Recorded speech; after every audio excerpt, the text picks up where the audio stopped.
Bem-vindos a mais um momento de análise nesta emissão especial para as autárquicas.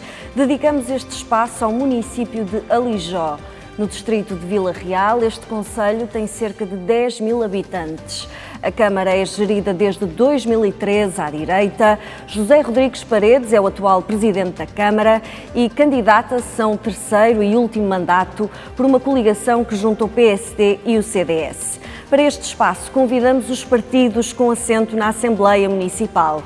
José Rodrigues Paredes, atual Presidente da Câmara e candidato pelo PSD-CDS, não aceitou o nosso convite e, por isso, está aqui presente apenas o Luís Almeida, que é o candidato do Partido Socialista, a quem agradeço a presença neste espaço de reflexão sobre o município de Alijó. E começo por lhe perguntar o que é que o motiva nesta candidatura, como é que olha para a gestão autárquica que está nas mãos da direita e quais são as ideias novas que traz na sua candidatura. Muito obrigado pelo convite. Desde logo, e para começar, não posso deixar de lamentar um espaço de debate que, no fundo, é a base da nossa democracia, ter-se resumido a uma entrevista por causa do candidato da coligação Afirmar a Nossa Terra não poder estar presente. Este era um bom momento precisamente para que essa pergunta fosse colocada. São 8 anos de gestão desta coligação, 8 anos que se propôs a combater a desertificação, a incentivar a natalidade e a criação de empregos, e 8 anos, na verdade quase 10, porque teve responsabilidades no mandato anterior a estes dois, em que nós não vimos nada disto a acontecer. Portanto, a motivação pela qual eu me candidato e pela qual nós formamos uma equipa que é capaz de dar respostas em todas estas áreas que acabamos de elencar, porque o diagnóstico está correto, mas a verdade é que passaram 8 anos sem que nada disto acontecesse. A motivação é simples, é colocar Alijó no mapa, é devolvermos a Alijó a ambição que nós, no contacto com as pessoas que temos feito já nos últimos dias, temos percebido que se tem perdido. Nós precisamos de pôr Alijó com todo o seu potencial, um potencial que vai muito para além do turismo, vai na agricultura e vai mesmo na questão do desenvolvimento económico, que é urgente darmos, porque nós não podemos, pura e simplesmente, criar empregos se nós não tivermos desenvolvimento económico. Nós não podemos fixar jovens se não tivermos condições para que eles se coloquem. O nosso concelho é um concelho que tem extraordinárias oportunidades, extraordinários equipamentos que permitem e condições que permitem que os nossos jovens, por exemplo, fiquem por cá, mas a seguir não encontram cá emprego. E não encontram porque o desenvolvimento económico prometido por esta gestão municipal não aconteceu ao longo destes 8 anos. Este é o momento, apesar de ainda haver mais um mandato e de haver candidatura do atual Presidente, mas este é o momento em que mais do que nunca é urgente refletir se tudo aquilo que foi prometido, se tudo aquilo que foi anunciado aconteceu. E a resposta é clara, é não. Estando numa sociedade democrática como é a nossa, nós temos que dar o passo em frente, as nossas gentes, as nossas pessoas têm que dar o passo em frente e aparecer para encontrar soluções. É isso que estamos a tentar fazer com esta candidatura.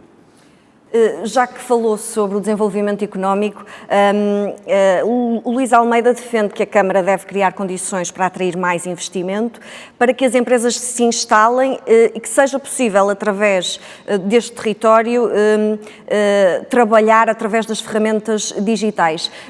Está a falar de nómadas digitais, por exemplo, no fundo, o que é que esta medida quer em concreto? Essa é uma das vertentes que temos. A questão dos nómadas digitais é algo que pode ajudar-nos a repovoar o nosso território e a inverter um bocadinho a tendência que temos de despovoamento que está acelerada nos territórios do interior. Alijó não é exceção.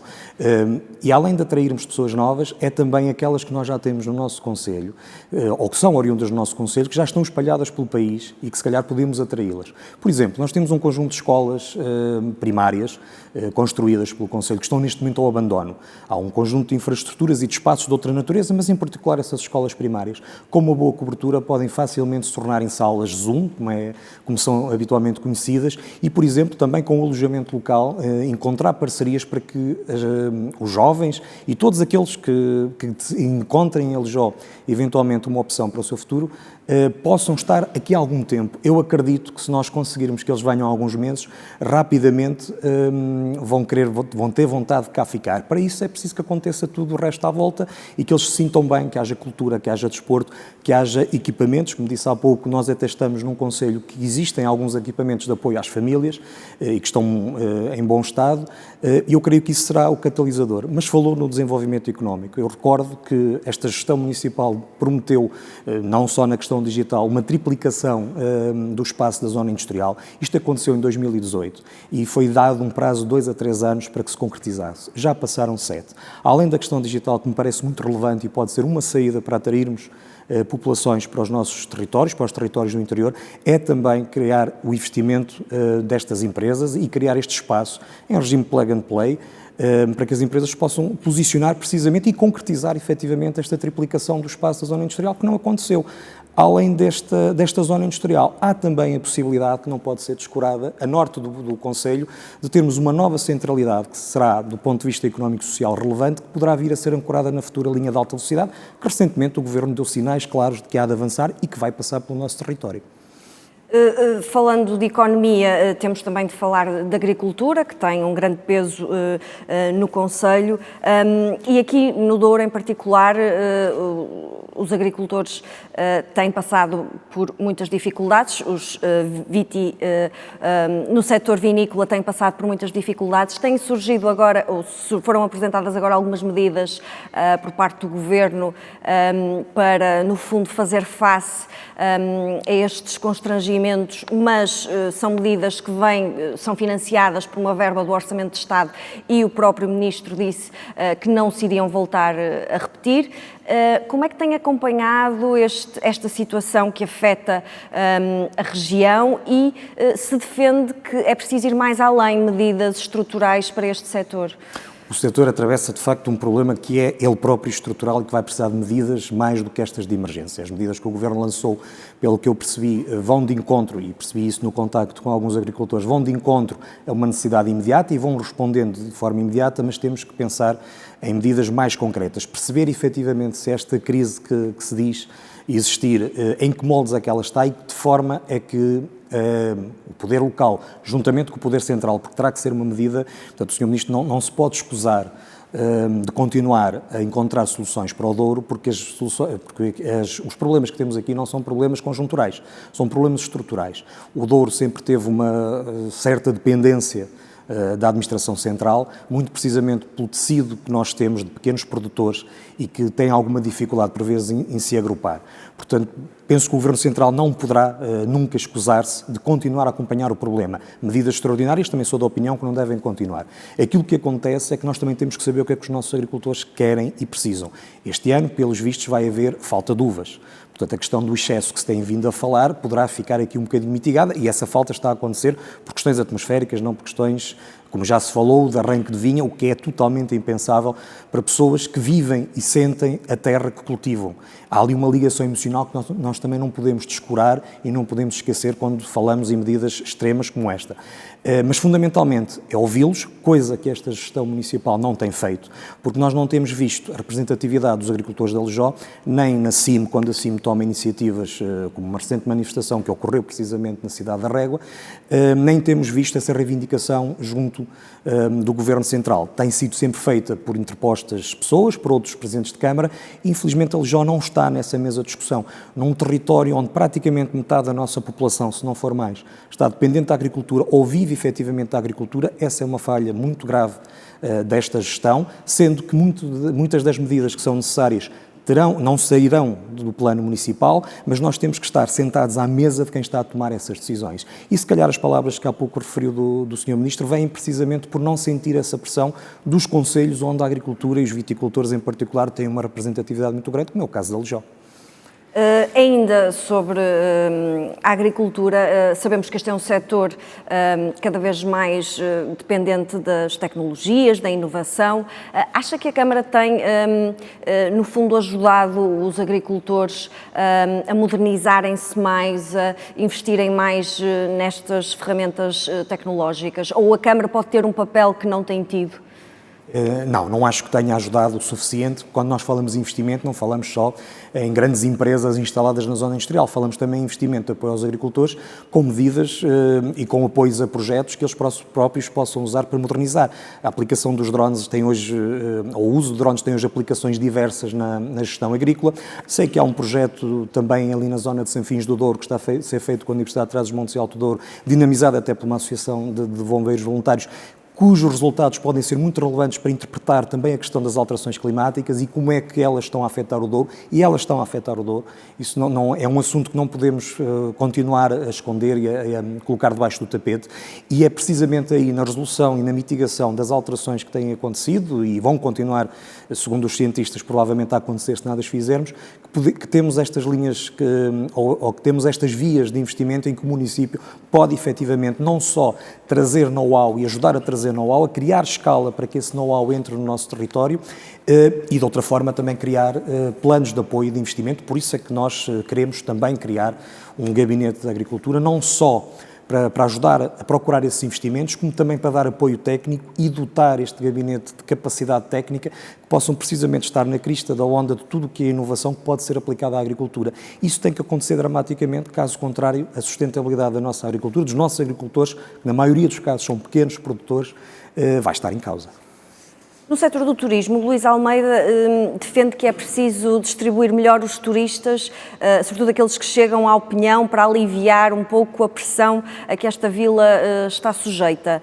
Qual é a visão estratégica que tem para dinamizar o território? É precisamente isso, é ter uma estratégia. Depois podemos comentar se a estratégia está boa ou má, mas neste momento não há estratégia absolutamente nenhuma.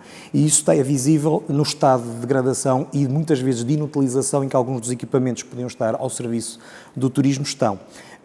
Tem-me acontecido com alguma regularidade, e não é só neste período em que tenho estado mais perto destes equipamentos, mas ao longo destes últimos anos, porque eu próprio sou residente no Conselho e conheço relativamente bem essas questões, que alguns dos nossos postos de turismo não têm informação suficiente sobre aquilo que acontece no Conselho, sobre os pontos de interesse. Não existe uma informação estruturada que permita os turistas que cheguem ao Pinhão, onde todos os anos chegam só de comboio cerca de 300, 400 mil pessoas. A seguir, a cidade da Régua é o local da região onde mais pessoas entram que não vêm em grupos organizados. E como é que nós as levamos? Não é com postos de turismo fechados ao fim de semana ou em horários das 9 às 5, não é com a falta de informação que nós temos nesses espaços, não é com a falta de dinamização desses espaços. O Conselho de Alijó tem um património riquíssimo, um património que é não só do ponto de vista paisagístico, mas também arqueológico e cultural, e que nós temos que o dar a conhecer. E mesmo na questão do turismo religioso, nós temos romarias, uma em particular, de Sanfins do Douro, que é muito conhecida e que nós temos que potenciar para o futuro.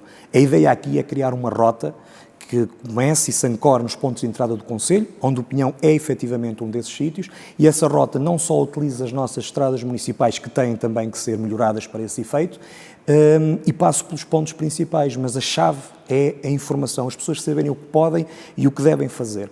Aliado a isso, temos também a intenção de implementar a taxa turística no Concelho de Alijó, é uma ideia antiga da região do Douro, mas que tem sido sucessivamente protelada. O Concelho de Alijó tem que estar na linha da frente, porque esta procura turística, que estimula a nossa economia, e também não podemos diabolizar essa questão, está a causar pressão sobre as nossas infraestruturas, e essa pode ser uma forma de mitigar essa pressão, oferecendo também a quem cá vive todos os dias, porque é com essas pessoas também temos que nos preocupar, melhores condições, por exemplo, na dinamização das infraestruturas. Se percorrer algumas das estradas mais bonitas que nós temos no nosso concelho, ou com mais interesse paisagístico, vai ver que elas muitas vezes nem sequer estão limpas, o que até é uma violação por causa da questão dos incêndios, ou que até impedem mesmo a visualização da paisagem. Esta taxa turística não só vai permitir a conservação dessas infraestruturas, como, por exemplo, a pressão sobre os sistemas de águas que temos. Falou no Pinhão. O Pinhão tem uma pressão enorme sobre o sistema de águas que advém da falta de capacidade do sistema, precisamente por causa do turismo. Portanto, esta taxa turística permitirá distribuir também pelas várias freguesias e pelo Concelho um investimento que advém do maior desgaste que tem acontecido devido ao turismo. Disse aí que era preciso que a Câmara se preocupasse com as pessoas que aqui vivem no território. Ao nível da habitação e da educação, que medidas é que o Partido Socialista tem para este Conselho? Olha, a questão da habitação é uma questão fundamental. São muitos os casos que eu conheço de jovens que me dizem que tiveram que sair do Concelho e às vezes não vão para tão longe assim, porque não há habitação, nem sequer há, e aqui há, não está a preços razoáveis. A estratégia local de habitação, cujo término devia estar apontado agora para 2025, 2026, que o próprio município, portanto esta gestão municipal, elaborou, previa a criação de 14 novas habitações. Não é com 14 habitações que lá vamos, mas mais grave do que isso, eu gostava de saber em que estado é que essas 14 habitações estão, ou essas 14 novas, se já foram executadas ou não.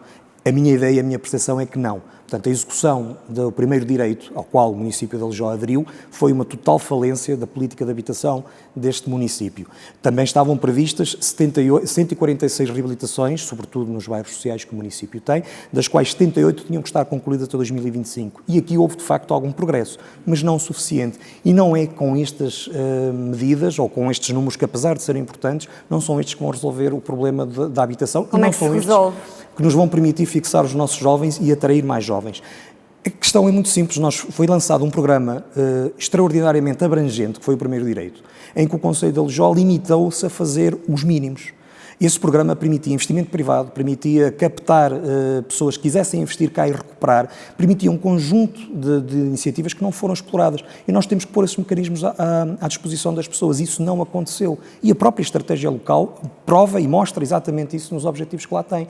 O Governo já anunciou, ou está para anunciar em breve, um reforço ou uma reformulação do primeiro direito.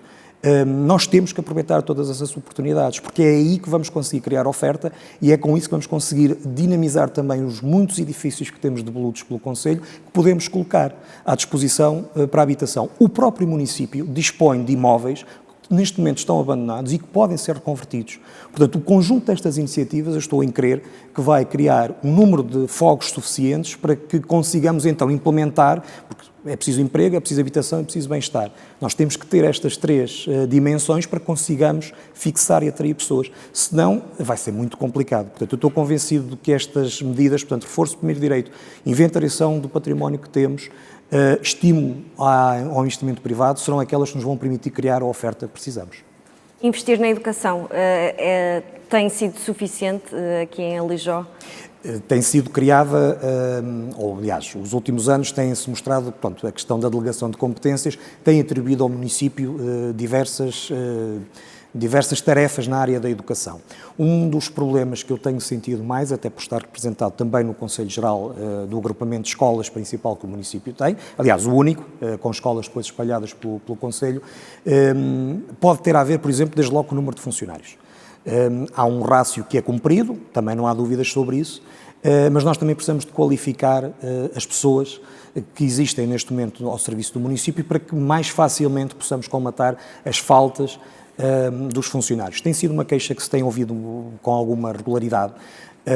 Depois, ao nível da infraestruturação, está previsto, também não vale a pena esconder isso, no âmbito do PRR, uma reformulação da escola principal, mas temos, por exemplo, a Escola do Pinhão. A Escola do Pinhão, em tempos, teve um número de alunos significativo, hoje já não tem, e essa escola estamos a pensar e temos que pensar em que nova utilidade pode ter, ainda que não possa ter no ensino básico e secundário, que nós queremos que continue, sobretudo o básico, que é o que tem.